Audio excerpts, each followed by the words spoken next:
ഞാൻ ദീപ. നമ്മുടെ ഇന്നത്തെ ക്ലാസ്സിലേക്ക് എല്ലാവർക്കും സ്വാഗതം. എല്ലാവരും സുഖമായിരിക്കുന്നു എന്ന് വിശ്വസിക്കുന്നു.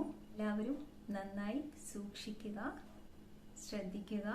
ഇടയ്ക്കിടയ്ക്ക് ചൂടുവെള്ളമൊക്കെ കുടിച്ച് ഈ ഒരു സാഹചര്യത്തെ അതിജീവിക്കാനായി പുറത്തിറങ്ങുമ്പോൾ വേണ്ട രീതിയിൽ മാസ്കും ഒക്കെ ധരിച്ച് അവരവർ തന്നെ നന്നായി സൂക്ഷിക്കണം. ഓക്കെ, നമ്മുടെ ആ പഴയ ജീവിതം എത്രയും പെട്ടെന്ന് തിരിച്ചു തരാനായി സർവേശ്വരനോട് നമുക്ക് പ്രാർത്ഥിക്കാം.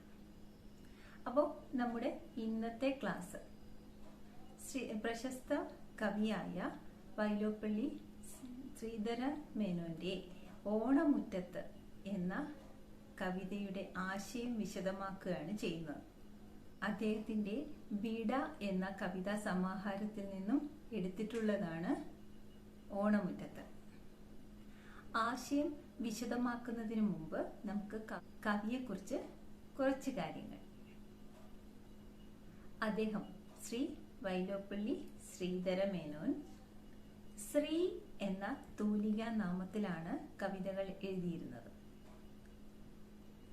നമ്മൾ നേരത്തെ പറഞ്ഞു, അദ്ദേഹത്തിന്റെ വിട എന്ന കവിതാ സമാഹാരത്തിൽ നിന്നാണ് ഓണമുറ്റത്ത് എന്ന കവിത എടുത്തിട്ടുള്ളത്. അദ്ദേഹത്തിന്റെ കവിതകളെല്ലാം കാച്ചിക്കുറുക്കിയ കവിത എന്ന് പറയാറുണ്ട്.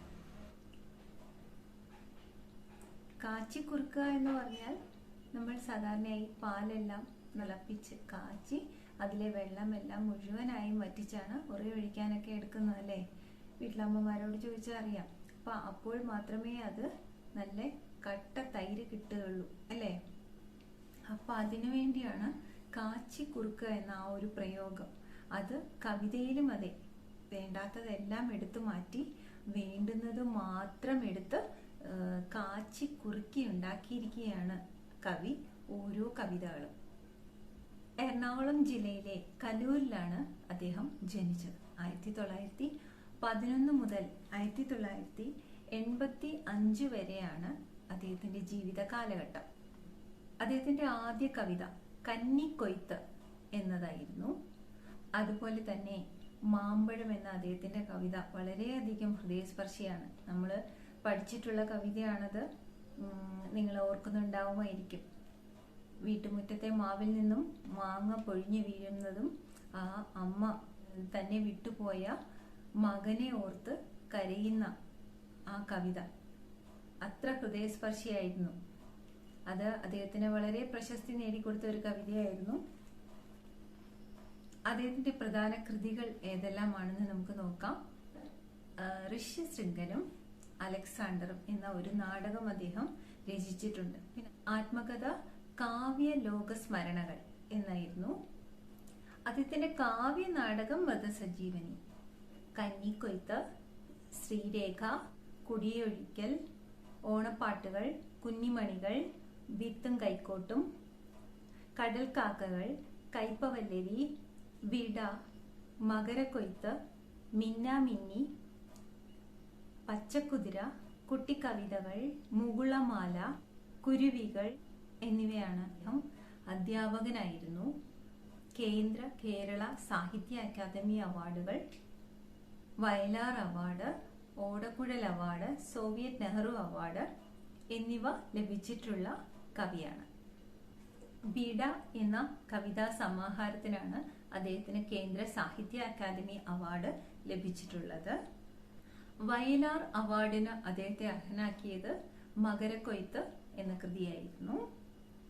അദ്ദേഹത്തിന്റെ മിക്ക കവിതകളിലും കേരളത്തിന്റെ കാർഷിക സംസ്കാരത്തെക്കുറിച്ചും ജീവിത രീതികളെക്കുറിച്ചും ഒക്കെ ഒരുപാട് വർണ്ണിച്ച് ആണ് അദ്ദേഹം കവിതകൾ എഴുതിയിരുന്നത്. അതുപോലെ തന്നെ കേരളത്തിന്റെ ദേശീയ ഉത്സവമായിരുന്ന ഓണത്തെക്കുറിച്ചും അദ്ദേഹം ഒരുപാട് എഴുതിയിരുന്നു.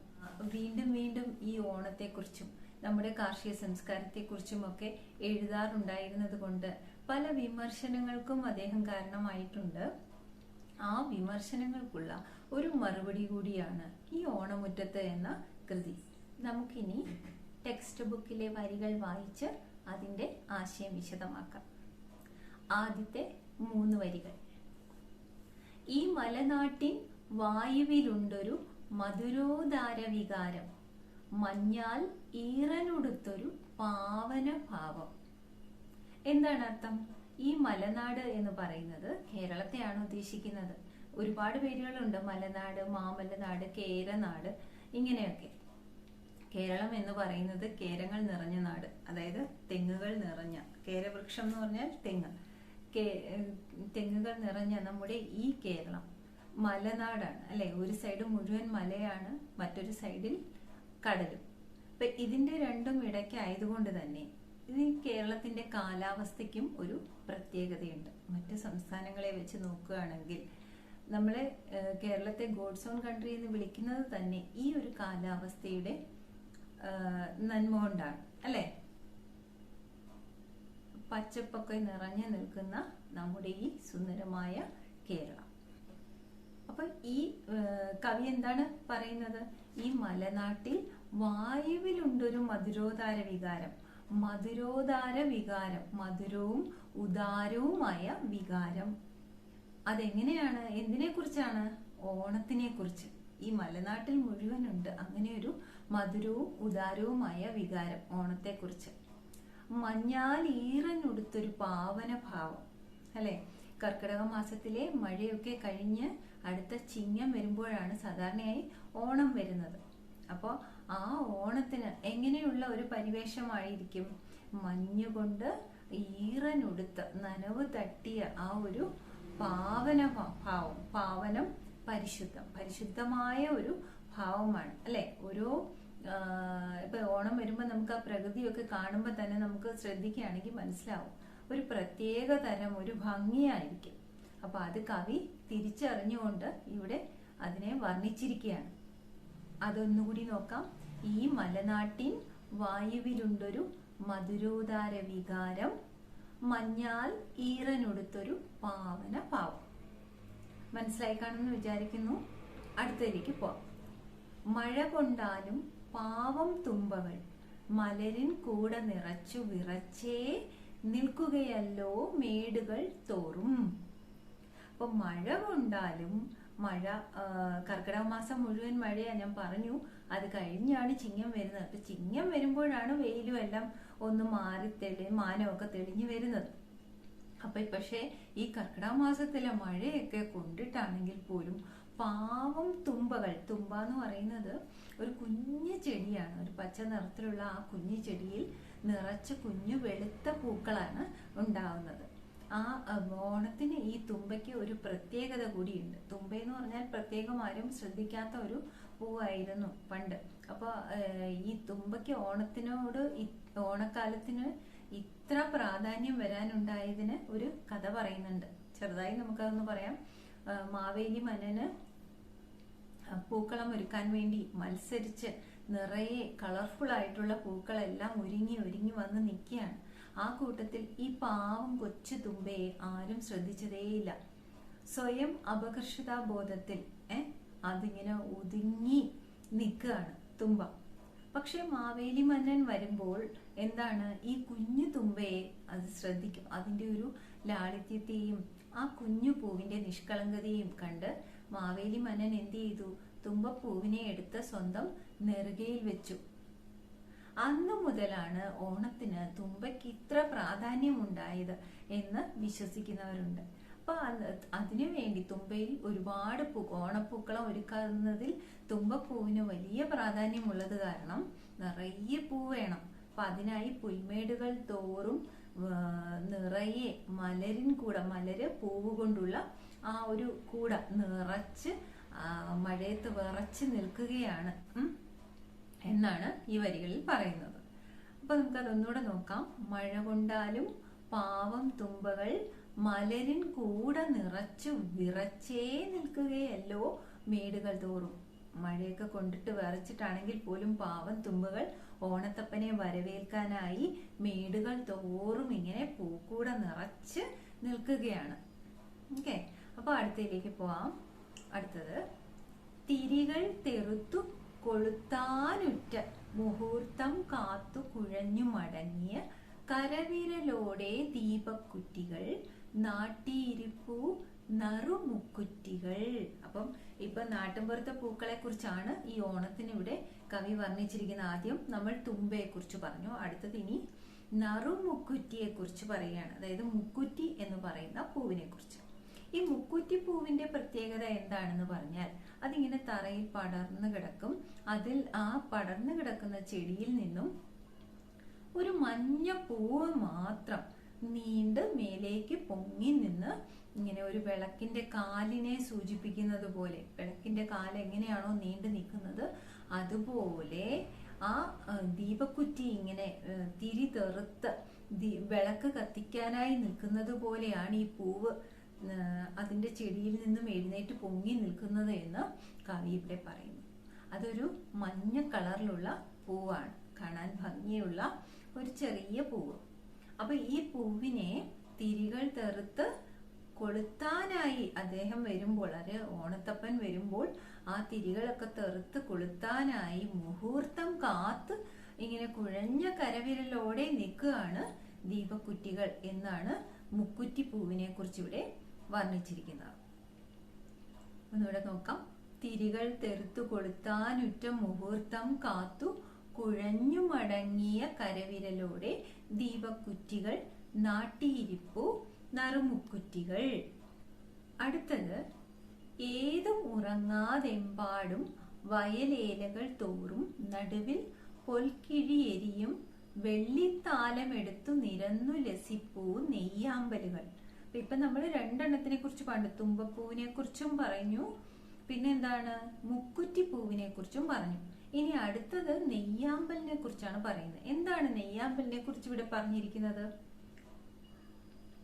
ഏതും ഉറങ്ങാതെമ്പാടും വയലേലകൾ തോറും, വയലേലകളില് ഉറങ്ങാതെ ഒരു പൂ പോലും ഉറങ്ങാതെ കാത്തു നിൽക്കുകയാണ്. ഈ പൂക്കൾ ഏതാ? നെയ്യാമ്പലുകൾ. എങ്ങനെയാണ് അവ നിൽക്കുന്നത്? വയലേലകൾ തോറും നിരന്ന് നിൽക്കുന്നത്. നടുവിൽ പൊൽക്കിഴിയെരിയും വെള്ളിത്താലമെടുത്ത് നിരന്ന് ലസിപ്പുവാണ് നെയ്യാമ്പലുകൾ എന്നാണ് പറഞ്ഞിരിക്കുന്നത്. ആമ്പലുകളെയാണ് നെയ്യാമ്പലിന് ഇവിടെ വിശേഷിപ്പിച്ചിരിക്കുന്നത്. താമര എന്താണെന്ന് നിങ്ങൾക്ക് അറിയാം. അതുപോലെ തന്നെ വെള്ളത്തിൽ വിരിയുന്ന മറ്റൊരു പൂവാണ് ആമ്പൽപ്പൂവ്. വെളുത്ത നിറത്തിലാണ് ആമ്പൽപ്പൂ ഇരിക്കുന്നത്. എങ്കിലും അതിന്റെ ദളങ്ങൾക്ക് നടുവിലൊരു മഞ്ഞ കളറിലുള്ള ഒരു പെറ്റലുണ്ട്. പെറ്റലിന്റെ നടുക്ക് ഈ മഞ്ഞ കളറിലുള്ള ഒരു ഇതുണ്ട്. അപ്പൊ അതിനെ ഈ കവി എന്താണ് ഇവിടെ വിശേഷിപ്പിച്ചിരിക്കുന്നത്? പൊൽക്കിഴി. പൊൽക്കിഴി എന്ന് പറഞ്ഞാൽ സ്വർണം കൊണ്ടുള്ള തിരി. അപ്പൊ ഈ വെള്ളദലങ്ങളെ, അതിന്റെ പെറ്റൽസിനെ ഒരു താലമായി, ഒരു തട്ടമായി, അതിന് നടുവിൽ സ്വർണ്ണ കിഴിയും ഏന്തി നിൽക്കുന്നതായിട്ടാണ് കവി സങ്കല്പിച്ചിരിക്കുന്നത്. അപ്പോൾ വയലേലകൾ നിരന്ന് നിൽക്കുകയാണ്. അപ്പൊ ഈ പ്രത്യേകം വേറൊരു കാര്യം കൂടി ശ്രദ്ധിക്കുക. ആമ്പൽപ്പൂവ് വിരിയുന്നത് രാത്രി കാലത്ത് നിലാവിലാണ്. അപ്പോൾ ചന്ദ്രന്റെ ആ ഒരു വെളിച്ചത്തിലാണ് ഈ ആമ്പൽപ്പൂവ് വിരിയുന്നത്. അപ്പോൾ ആ ചന്ദ്രന്റെ വെളിച്ചം, നിലാവ് ഈ പൂവിലേക്ക് തട്ടുമ്പോൾ ആ വെള്ള കളറിലുള്ള പൂക്കളെല്ലാം ഇങ്ങനെ വെട്ടിത്തിളങ്ങും. അതൊരു വെള്ളിത്താലമായിട്ട് കവിക്ക് തോന്നുന്നു. അതിന് നടുവിൽ, ഈ പൂവിന്റെ നടുവിൽ ഒരു സ്വർണ്ണ കളറിലുള്ള പൊൽക്കിഴി, പൊന്നിൻ കിഴി, അതിങ്ങനെ നിൽക്കുകയാണ് അല്ലെ? എന്തിനു വേണ്ടി? ഓണത്തപ്പനെ വരവേൽക്കാനായി. മനസ്സിലായോ? അപ്പോൾ 3 പൂക്കളെ കുറിച്ച് പറഞ്ഞു. ആദ്യം തുമ്പപ്പൂവിനെ പറഞ്ഞു. അതെങ്ങനെയാണ് നിൽക്കുന്നത്? മേടുകൾ തോറും പൂക്കൾ നിറച്ച് മഴയത്ത് തണുത്ത് വിറച്ച് അങ്ങനെ നിൽക്കുകയാണ്. ക്ഷമയോടെ നിൽക്കുകയാണ്. അടുത്തത് മുക്കുറ്റി പൂവിനെ കുറിച്ചാണ് പറയുന്നത്. അത് തിരികൾ തെറുത്ത് കൊളുത്താനായി, ദീപം കൊളുത്താനായി ഇങ്ങനെ തൊഴുകൈയോടെ ഇങ്ങനെ നീങ്ങി ദീപക്കുറ്റികൾ പോലെ നിൽക്കുന്നതായിട്ടാണ് മുക്കുറ്റി പൂവിനെ വർണ്ണിച്ചിരിക്കുന്നത്.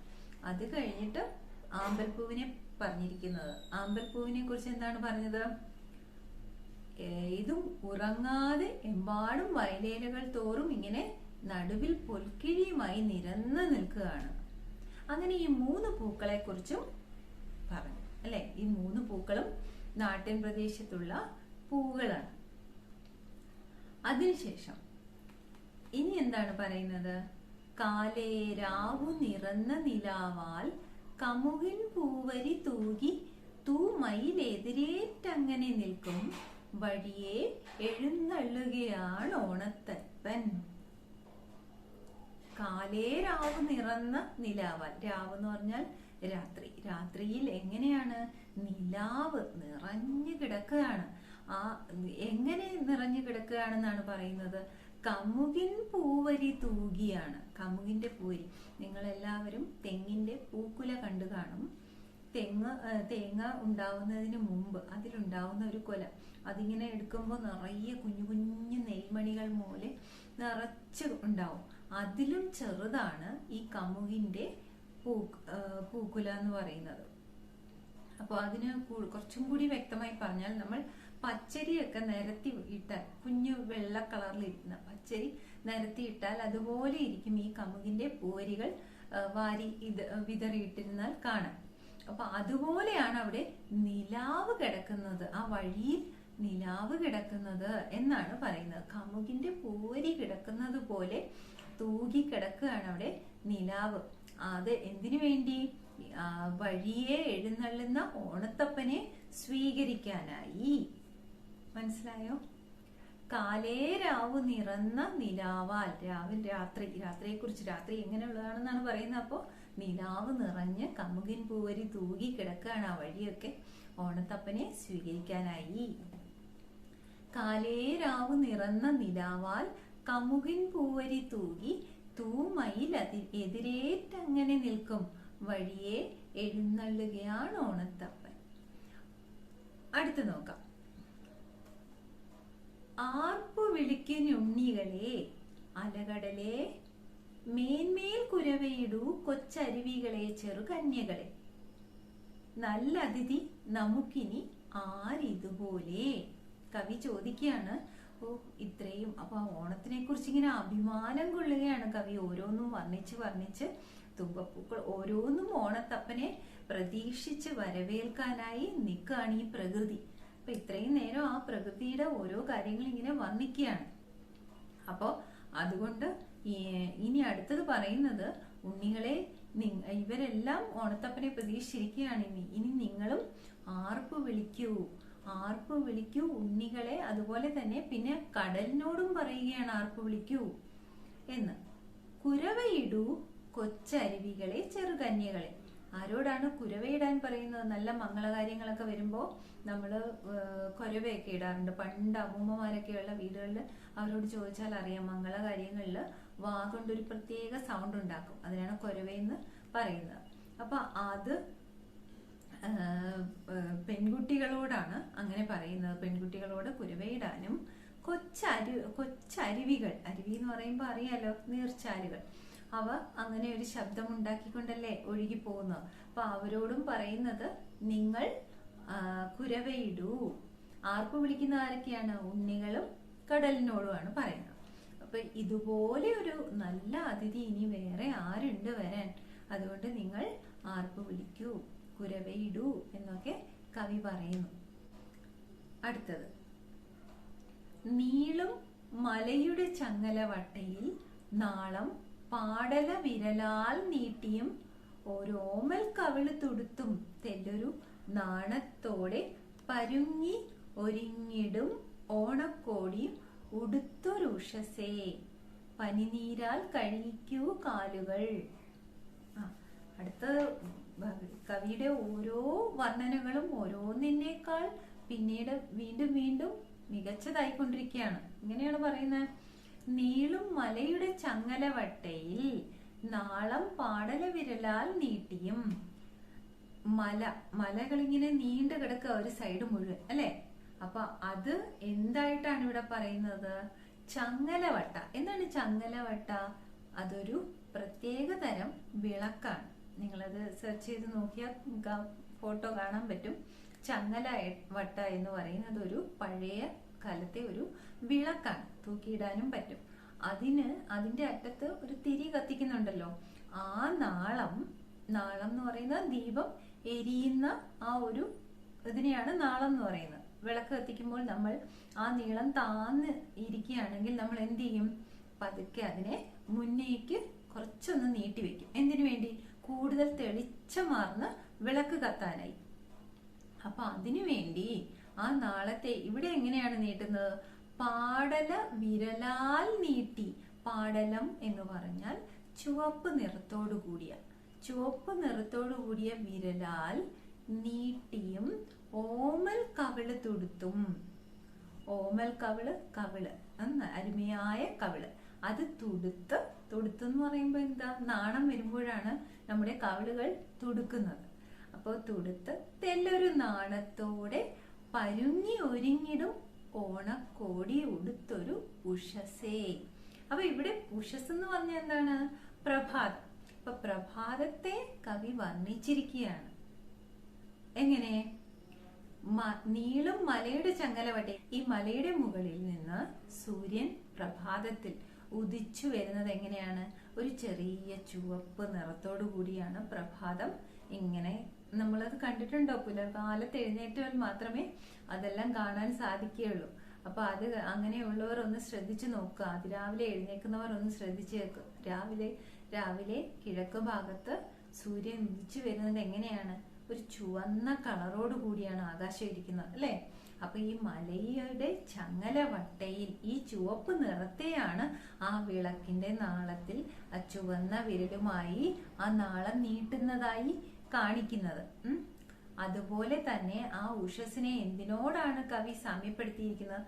നാണത്താൽ തുടുത്ത ഒരു ഗ്രാമ പെൺകുടി, ഒരു പെൺകുട്ടിയെ ആയിട്ടാണ്, അതും ഓണക്കോടി ഉടുത്തു വരുന്ന ഒരു പെൺകുട്ടിയായിട്ടാണ് സങ്കല്പിക്കുന്നത്. നമുക്ക് കാണാൻ നയന മനോഹരമായിട്ടുള്ളതെല്ലാം എന്താ? കവി അങ്ങനെ ഭാവിക്കുകയാണ്. രൂപത്തോട്, മനുഷ്യഭാവത്തിനോട് സാദൃശ്യപ്പെടുത്തിയാണ് ഉഷസിനെ പറഞ്ഞിരിക്കുന്നത്, പ്രഭാതത്തിനെ പറഞ്ഞിരിക്കുന്നത്. പതുക്കെയാണ് ആ സൂര്യൻ, ആ സമയത്തെ സൂര്യൻ ഇങ്ങനെ ഉദിച്ചു പൊങ്ങി വരുന്നത്. അപ്പോ ആ ചുവപ്പ് നിറത്തോടു കൂടി വരുന്നതിനെയാണ് കവി ഇവിടെ വർണ്ണിച്ചിരിക്കുന്നത്. നീളും മലയുടെ ചങ്ങലവട്ടയിൽ, ആ മലയാകുന്ന ആ ഒരു വിളക്കിൽ നിന്നും ചുവന്ന വിരലാൽ നീട്ടി നാളം നീട്ടി ഓമൽ കവിള് തുടുത്ത് തെല്ലൊരു നാണത്തോടെ പരുങ്ങി ഒരുങ്ങി വരും ഓണക്കോടി ഉടുത്തൊരു ഉഷസേ. പ്രഭാതമേ. എന്ത് ചെയ്യാനാണ് ഈ പ്രഭാതത്തിനോട് കവി പറയുന്നത്? പനിനീരാൽ കഴുകിക്കൂ കാലുകൾ. ആരുടെ? ഓണത്തപ്പന്റെ. അപ്പൊ ഓണത്തപ്പൻ ഒരു വിശിഷ്ട അതിഥിയാണ്. അദ്ദേഹത്തിന് എന്ത് ചെയ്യണം? അപ്പൊ സാധാരണ നമ്മൾ മംഗളകർമ്മങ്ങളൊക്കെ നടക്കാല്ലേ, കല്യാണത്തിനൊക്കെ നിങ്ങൾ ശ്രദ്ധിച്ചിട്ടുണ്ടാവും. അതിഥി വരുമ്പോ എന്ത് ചെയ്യും? കാല് കഴുകിച്ചാണ് അകത്തേക്ക് കയറ്റുന്നത്, അല്ലെ? അപ്പോ വെള്ളം കൊണ്ടാണ് നമ്മൾ കാല് കഴുകിക്കുന്നത്. പക്ഷെ ഇവിടെ എന്താണ്? വിശിഷ്ട അതിഥി ആയതുകൊണ്ട് പനിനീരാൽ കഴുകിക്കൂ കാലുകൾ എന്നാണ് പറയുന്നത്. മനസ്സിലായോ? അപ്പോ നീളും മലയുടെ ചങ്ങലവട്ടയിൽ നാളം പാടല വിരലാൽ നീട്ടിയും ഓമൽ കവിള് തുടുത്തും തെല്ലൊരു നാണത്തോടെ പരുങ്ങി ഒരുങ്ങിടും ഓണക്കോടിയും ഉടുത്തൊരു ഉഷസേ. പനിനീരാൽ കഴുകിക്കൂ കാലുകൾ. അപ്പോ ഇതുവരെ നമ്മൾ എന്താ? പൂക്കളെ കുറിച്ച് പറഞ്ഞു, പിന്നെ രാത്രിയെ കുറിച്ച് പറഞ്ഞു, പ്രഭാതത്തിനെ കുറിച്ചും പറഞ്ഞു. അപ്പൊ ഈ വിശിഷ്ട അതിഥിയെ പനിനീരാൽ കാല് കഴുകിക്കുന്നത് വരെ എത്തി. അടുത്തത് എന്ത് വേണം? പനിനീര് കൊണ്ട് കാലും കഴുകിച്ചിട്ട് അടുത്തത് എന്താണ് ചെയ്യാൻ പോകുന്നത്? മണിപീഠത്തിലിരുത്തൂ മന്നനെ. മണിപീഠത്തിൽ, അത്രയും വിശിഷ്ടമായ ഒരു ഇരിപ്പിടം, ഇരിപ്പിടം. മന്നനെ, മന്നൻ രാജാവ്. ഓണത്തപ്പൻ ആരായിരുന്നു?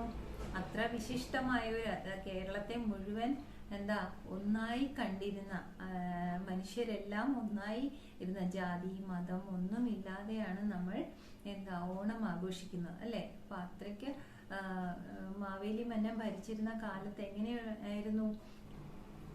മനുഷ്യരെല്ലാരും ഒന്നുപോലെയായിരുന്നു. മതവും ജാതിയും ഒന്നും അവിടെ പ്രശ്നമല്ല. സമ്പത്ത് പാവപ്പെട്ടവനെന്നോ പണക്കാരനെന്നോ ഉള്ള വ്യത്യാസമൊന്നും തന്നെ ഉണ്ടായിരുന്നില്ല. അപ്പൊ അത്രയും വിശിഷ്ടനായ ആ രാജാവ് എഴുന്നള്ളുകയാണ്. അദ്ദേഹത്തിനെ എന്ത് ചെയ്യണം? മണിപീഠത്തിലേക്ക് ഇരുത്തും. മന്നൻ രാജാവ് മലയാള തറവാട്ടിൻ അങ്കണ മണിപീഠത്തിലിരുത്തു.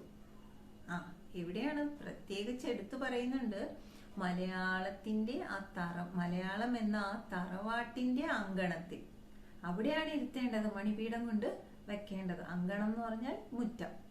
അപ്പൊ മലയാള തറവാട്ടിന്റെ അങ്കണത്തിലെ മണിപീഠത്തിൽ ഇരുത്തു.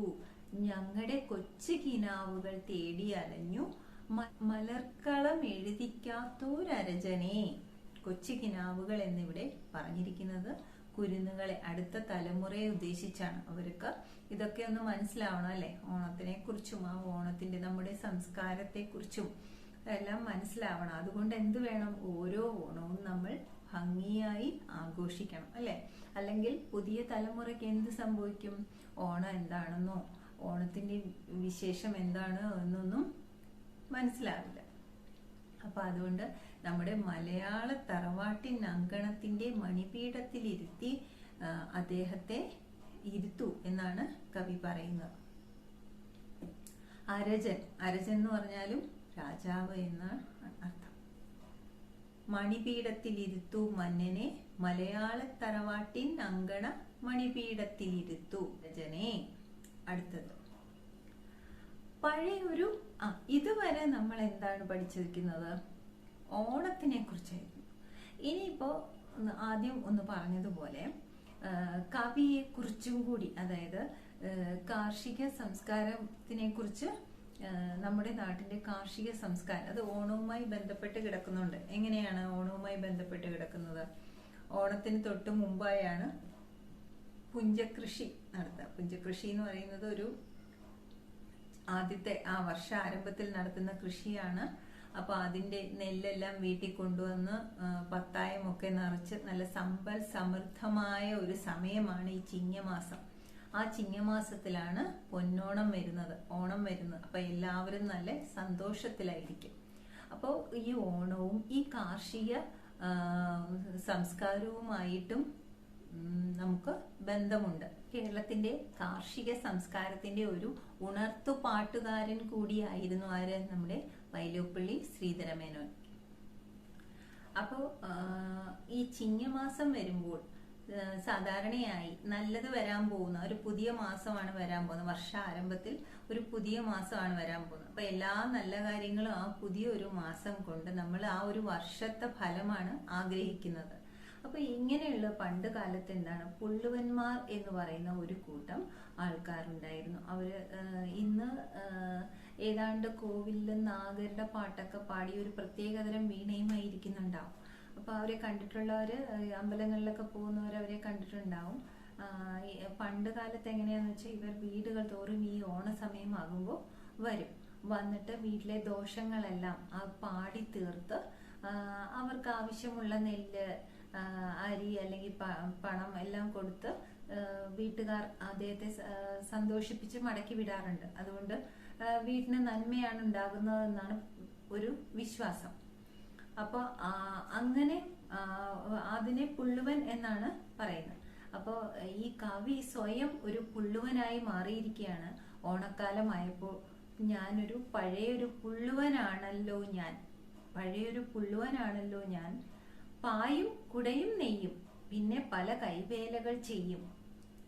ഇപ്പോ കവിക്ക് അതിൽ ഒരു നാണക്കേടില്ല. അത് ഇത് പറയാൻ കാരണം ഞാൻ ആദ്യം പറഞ്ഞു, കുറച്ച് വിമർശകർ അദ്ദേഹത്തെ കളിയാക്കാറുണ്ട്. ഓണത്തെക്കുറിച്ചും കാർഷിക സംസ്കാരത്തെക്കുറിച്ചും അദ്ദേഹം വീണ്ടും വീണ്ടും എഴുതുന്നത് കാരണം ചിലരെങ്കിലും ഒരു കളിയാക്കലുണ്ട്. അപ്പൊ ആ കളിയാക്കലിനുള്ള മറുപടിയായിട്ടാണ് അദ്ദേഹം പറയുന്നത്, ഞാൻ പഴയൊരു പുള്ളുവനാണല്ലോ ഞാൻ, പായും കുടയും നെയ്യും പിന്നെ പല കൈവേലകൾ ചെയ്യും. ഞാൻ പല കാര്യങ്ങൾ ചെയ്യും, കവിത എഴുതും, അതുപോലെ തന്നെ പല കാര്യങ്ങൾ ചെയ്യും. പുഞ്ചകൾ കൊയ്യും കാലം കറ്റമെതിച്ച് കിതയ്ക്കും ഗ്രാമ പെൺകുടിമാരുടെ കരളുകൾ തുള്ളാൻ, കാലുകൾ നർത്തന കലവികൾ കൊള്ളാൻ അഴകിയ നാടൻ കവിതകൾ പാടിയിരിക്കും. ചാരേ ഞാനും കയ്യിലെ വീണപ്പെണ്ണും, വെറ്റിലെ ഒന്ന് മുറുക്കാനൊന്ന് കുറിക്കാൻ തെല്ല് കിടച്ചാലായി. അപ്പൊ കവി സ്വയം പറയുകയാണ്, ഞാനൊരു പുള്ളുവനാണ്, ഞാൻ പാ നെയ്യും കുട നെയ്യും പിന്നെന്താണ്, പല കൈവേലകൾ ചെയ്യും. എന്നിട്ട് എന്താണ്, പുഞ്ചകൾ കൊയ്യും കാലം, വയലുകൾ കൊയ്യുന്ന സമയം കറ്റ മെതിച്ച് എന്ന് പറഞ്ഞാൽ കൊണ്ടുവരുന്ന നെല്ല്, ചെടിയോടുകൂടി വരുന്നതിനെ കറ്റ എന്നാണ് പറയുന്നത്. ആ കറ്റയെ ചവിട്ടി മെതിച്ചാണ് അതിൽ നിന്നുമുള്ള നെല്ല് വേർതിരിച്ച് എടുക്കുന്നത്. അങ്ങനെയുള്ള ഗ്രാമ പെൺകൊടിമാരുടെ കരളുകൾ തുള്ളാൻ സന്തോഷം തോന്നിക്കാൻ, അവർക്ക് സന്തോഷം വരാൻ, അവര് ഒരുപാട് കഷ്ടപ്പെട്ടാണ് ഈ ജോലി ചെയ്യുന്നത്. കറ്റയൊക്കെ വയലിൽ നിന്ന് മുറിച്ച് വീടുകളിൽ കൊണ്ടുവന്ന് അതിനെ ചവിട്ടി മെതിച്ച് നെല്ല് വേറെയാക്കി തരം തിരിച്ചൊക്കെ എടുക്കുന്നതിന് നല്ല പണിയാണ്. അപ്പൊ ആ ഒരു ജോലികൾ ചെയ്യുന്ന ഗ്രാമ പെൺകുടിമാർക്ക് സന്തോഷം ഉണ്ടാകാനായി അവരുടെ കാലുകൾ നർത്തന കലവികൾ എന്ന് പറഞ്ഞാൽ കളികൾ, നർത്തന കലവികൾ കൊള്ളാൻ അഴകിയ നാടൻ കവിതകൾ പാടിയിരിക്കും ഞാൻ. അവർക്കൊരു സന്തോഷം തോന്നാൻ വേണ്ടി, അവരുടെ കാലുകൾ നൃത്തമാടാൻ വേണ്ടി ഞാൻ നാടൻ പാട്ടുകളൊക്കെ പാടി അവരുടെ ചാരേ അടുത്ത് ഇങ്ങനെ ഇരിക്കും എന്നാണ് കവി പറയുന്നത്. ഞാനൊരു പുള്ളുവനാണ്, ഞാൻ ഇങ്ങനെയൊക്കെ ചെയ്യും. അതുപോലെ തന്നെ വയൽ കൃഷി ചെയ്യുന്ന ഗ്രാമ പെൺകുടിമാർക്ക് ഒരു സന്തോഷം തോന്നാനായി അവരുടെ കാലുകൾ നൃത്തമാടുന്നതിനായി ഞാൻ പഴയ നാടൻ പാട്ടുകളൊക്കെ പാടി അവരുടെ ചാരേ ഇരിക്കും, അവരുടെ അടുത്ത് ഇരിക്കും. കൂടെ എന്താണ്, ഞാനും കയ്യിലെ വീണപ്പെണ്ണും. പുള്ളുവിന്റെ കയ്യിൽ എപ്പോഴും ഒരു വീണ ഉണ്ടായിരിക്കും. അപ്പൊ അത് ഒരു പ്രത്യേകതരം വീണയാണെന്ന് ഞാൻ പറഞ്ഞു. പിന്നെ ഇതിനെ വേണമെങ്കിൽ കവിയുടെ കവിതയായും ഉദ്ദേശിക്കാം. ഇപ്പൊ പുള്ളുവന്റെ കയ്യിൽ എപ്പോഴും ഉണ്ടാകും ഒരു വീണയും. ഈ പാട്ട് പാടുന്നതിനോടൊപ്പം തന്നെ വീണ മീട്ടിക്കൊണ്ടേയിരിക്കും. അപ്പൊ ഇതിന് വെറ്റിലയൊന്ന് മുറുക്കാനൊന്ന് കൊറിക്കാൻ നെല്ല് കിടച്ചാലായി. അപ്പൊ ഇതിന് പകരം എന്താണ് ഈ പുള്ളുവന് കിട്ടുന്നത്, അല്ലെങ്കിൽ ഈ കവിക്ക് കിട്ടുന്നത് എന്നാണ് പറയുന്നത്. വെറ്റില എന്തിനാണ്, മുറുക്കാൻ വേണ്ടിയാണ് ഉപയോഗിക്കുന്നത്. മനസ്സിലായോ? വെറ്റില മുറുക്കുക എന്ന് പറഞ്ഞാൽ പണ്ടൊക്കെ ഈ സിഗരറ്റൊക്കെ വലിക്കുന്നത് പോലെ തന്നെ ഒരു പ്രത്യേക ഹാബിറ്റ് ആയിരുന്നു. വെറ്റ, അതും പാക്കും ചുണ്ണാമ്പും എല്ലാം ചേർത്ത് വായിലിട്ട് ചവച്ച് തുപ്പുമ്പോൾ ഒരു ചുവന്ന കളറ് വരും. അതിനായി ചിലരൊക്കെ അത് ഉപയോഗിക്കും. അപ്പൊ ആ വെറ്റില മുറുക്കുക, അതിനോ അല്ലെങ്കിൽ നെല്ല് ഒന്ന് കൊറിക്കാൻ, ഒന്ന് ചവയ്ക്കാൻ ഒക്കെ കിട്ടിയാലായി. അത്രയൊക്കെ ഉള്ളൂ. അപ്പൊ അത്രയൊക്കെ അതിന് പ്രതിഫലമായി ഉള്ളൂ. അപ്പൊ ഇങ്ങനെ പാട്ട് പാടി കൊടുക്കുന്നതിന് അപ്പൊ അത് മതി, അത് ധാരാളം. കവിക്ക് അത് സന്തോഷമാണ്, അത്രയും മതി എന്നാണ് കവി പറയുന്നത്. അപ്പൊ കവിക്ക് ഇങ്ങനെ നമ്മുടെ കേരളത്തിന്റെ കാർഷിക സംസ്കാരത്തെ കുറിച്ചും ഓണപ്പാട്ടുകളെ കുറിച്ചും വീണ്ടും വീണ്ടും ഓരോ ഓണക്കാലത്തും പുതിയ പുതിയ പാട്ടുകൾ പാടുന്നതിനായി സന്തോഷമാണ് എന്നാണ് കവി ഈ വിമർശകർക്കൊരു മറുപടിയായി കൂടി പറയുന്നത്. അത് നമുക്കൊന്നും കൂടി വായിച്ചു നോക്കാം. പഴയൊരു പുള്ളുവനാണല്ലോ ഞാൻ, പായും കുടയും നെയ്യും, പിന്നെ പല കൈവേലകൾ ചെയ്യും. പുഞ്ചകൾ കൊയ്യും കാലം കറ്റ മെതിച്ചു കിതയ്ക്കും, ഗ്രാമ പെൺകുടിമാരുടെ കരളുകൾ തുള്ളാൻ, കാലുകൾ നർത്തന കലവികൾ കൊള്ളാൻ അഴകിയ നാടൻ കവിതകൾ പാടിയിരിക്കും. ചാരേ ഞാനും കയ്യിലെ വീണപ്പെണ്ണും, വെറ്റിലയൊന്നു മുറുക്കാനൊന്നു കൊറിക്കാൻ നെല്ല് കിടച്ചാലായി. അപ്പൊ അടുത്തത്, ഓണക്കാലത്തുണരും ഞാൻ തിരുവോണപ്പാട്ടുകളാണൻ പാട്ടുകൾ. പൊന്നിൻ ചിങ്ങം വന്നു പിറന്നു കരഞ്ഞു ചിരിച്ചു കുടഞ്ഞോണത്തിൻ മധുരക്കറി മണിവായിൽ തേച്ചത് നൊട്ടി നുണച്ചു കളിക്കും. കളി കണ്ടോണത്തപ്പൻ പൂത്തറമേൽ പനയോലക്കുടയും ചൂടിയിരിക്കെ, മലയാളത്തറവാട്ടിൻ അങ്കണ വെൺമണലിങ്കലിരിപ്പൂ ഞാനൻ, കയ്യിൽ ചാഞ്ഞു കിടപ്പൂ കൊഞ്ചലോടൻ പ്രിയമകളാം വീണപ്പെണ്ണും. പഴമയിലിഴയും പല്ലുകൊഴിഞ്ഞൊരു പാട്ടാണെന്നു പഴിക്കാമെന്നു പരിഷ്കാരത്തിൻ തിണ്ണയിലുള്ളവർ, പഴമോടരിയും പപ്പടവും തന്നാവത് വേഗം അയക്കാൻ നോക്കാം. ഇവരറിയുന്നില്ലെന്നഭിമാനം എന്നുടെ മുന്നിൽ ഗോമേതകമിഴി മിന്നും കാഞ്ചന സിംഹാസനമതിൽ മുത്തുക്കുടയും ചൂടിയിരിപ്പു മൂമുല കൊണ്ട മഹാബലി മന്നൻ. അപ്പൊ എന്താണ് പറയുന്നത്? ഓണക്കാലത്തുണരും ഞാൻ. കവി വിമർശകരോട് ഉള്ള മറുപടിയാണിത്. കവി പറയുന്ന ഓരോ ഓണക്കാലം ആവുമ്പോൾ ഞാൻ വീണ്ടും പാടും, പുതിയ പാട്ടുകൾ വീണ്ടും പാടിക്കൊണ്ടിരിക്കും. ഓണത്തെക്കുറിച്ചും കാർഷിക സംസ്കാരത്തെക്കുറിച്ചും വീണ്ടും വീണ്ടും പാടിക്കൊണ്ടിരിക്കും. ഞാൻ തിരുവോണപ്പാട്ടുകളാണ് എൻ പാട്ടുകൾ, ഓണത്തെക്കുറിച്ചുള്ള പാട്ടുകളാണ് എൻ്റെ പാട്ടുകൾ. പൊന്നിൻ ചിഹ്നം പിറന്നു കരഞ്ഞു ചിരിച്ചു കുടഞ്ഞോണത്തിൻ മധുരക്കറി മണിവായിൽ തേച്ചത് നൊട്ടി നുണച്ചു കളിക്കും കളി കണ്ടോണത്തപ്പൻ പൂത്തറമേൽ പനയോലക്കുടയും ചൂടിയിരിക്കേ. ഇപ്പൊ ഓണത്തിന് നമ്മൾ സദ്യയൊക്കെ ഉണ്ടാക്കി മധുരമുള്ള കറികളൊക്കെ ഉണ്ടാക്കി അതൊക്കെ വായിൽ വെച്ച് നൊട്ടി നുണച്ച് ആഹാരമൊക്കെ കഴിച്ച് പായസമൊക്കെ കഴിച്ചതിന് ശേഷം എന്താവും? കളികളിലൊക്കെ ഏർപ്പെടുമായിരുന്നു പണ്ട്. അങ്ങനെ ഞങ്ങളുടെയൊക്കെ കുട്ടിക്കാലത്ത് അങ്ങനെയാണ്. അത് കഴിഞ്ഞ് പിന്നെ വൈകുന്നേരം വരെയും ഇങ്ങനെ പുലികളിയും തിരുവാതിരക്കളി ഒരുപാട് അങ്ങനെ കളികളിലൊക്കെ പോവും. അപ്പൊ ഈ കളിയൊക്കെ കണ്ടുകൊണ്ട് ആരാണ് ഇരിക്കുന്നത്?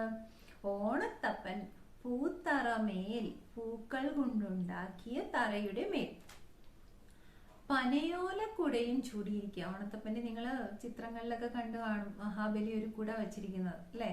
അപ്പൊ അത് പനയുടെ ഓല കൊണ്ടുണ്ടാക്കിയ കുടയാണ്. ആ പനയോലക്കുടയും ചൂടിയിരിക്കുന്ന ആ ഓണത്തപ്പനെ എവിടെയാണ് ഇരിക്കുന്നത്? പൂക്കളങ്ങളുടെ നടുവിൽ മലയാള തറവാട്ടിൻ അങ്കണത്തിലാണ് ഈ മണിപീഠത്തിൽ ഇരുത്താനായി നമ്മൾ പറഞ്ഞതൊക്കെ. അത് മറന്നു. ഇവിടെ ചോദിക്കാവുന്ന 2 ചോദ്യമുണ്ട്. മഹാബലി തമ്പുരാൻ ഇരിക്കുന്നത് എവിടെയായിട്ടാണ്? മലയാള തറവാട്ടിന്റെ അങ്കണത്തിൽ. അടുത്ത വരിയിൽ പറയുന്നത് എന്താണ്? മലയാള തറവാട്ടിൻ അങ്കണ വെൺമണലിങ്കലിരിപ്പു ഞാനൻ. അപ്പൊ അവിടെ ഒരു വെൺമണലിൽ ഇരിക്കുന്ന ആളിനെ കുറിച്ച് പറയുന്നുണ്ട്. അതാരാണ്? പുള്ളുവൻ അല്ലെങ്കിൽ കവിയാണ് ആ വെൺമണലിൽ ഇരിക്കുന്നത്. അപ്പോ ഓണത്തപ്പൻ എവിടെ ഇരിക്കുന്നു? പൂത്തറമേൽ പനയോലക്കുടയും ചൂടിയിരിക്കെ. അതിന്റെ താഴെ മലയാള തറവാട്ടിൻ അങ്കണത്തിന്റെ താഴെ വെൺമണലിരിപ്പൂ ഞാനൻ കയ്യിൽ ചാഞ്ഞു കിടപ്പൂ കൊഞ്ചലോടൻ പ്രിയമകളാം വീണപ്പെണ്ണും. പുള്ളുവന്റെ ആ വീണയും വെൺമണലിലാണ് ഇരിക്കുന്നത്. മഹാബലി തമ്പുരാൻ ഇരിക്കുന്നതോ മലയാള തറവാട്ടിൻ അങ്കണമുറ്റത്തെ മണിപീഠത്തിൽ അല്ലെങ്കിൽ പൂക്കൾ ഒരുക്കിയ ആ പൂക്കളത്തിൽ. അതിന്റെ താഴെ വെൺമണലിൽ ഇരിക്കുന്ന ആരാണെന്ന് ചോദിച്ചാൽ കവിയാണ് അല്ലെങ്കിൽ പുള്ളുവനാണ്. വീണയുമായി പുള്ളുവനാണ് ഇരിക്കുന്നത്. കയ്യിൽ ചാഞ്ഞു കിടക്കുന്ന കൊഞ്ചലോടൻ പ്രിയമകളാം വീണപ്പെണ്ണും. അടുത്തത് പഴമയിലിഴയും പല്ലുപൊഴിഞ്ഞൊരു പാട്ടാണെന്ന് പഴിക്കാം ഇന്നു പരിഷ്കാരത്തിൻ തിണ്ണയിലുള്ളവർ. അപ്പോ എന്താണ് ഇവിടെ കവി പറയുന്നത്? കവിയുടെ പാട്ടുകൾ പഴമയിലിഴയും പല്ലുപൊഴിഞ്ഞൊരു പാട്ടാണെന്ന് കളിയാക്കുന്നവർക്കായിട്ടുള്ള ഒരു മറുപടിയാണ്.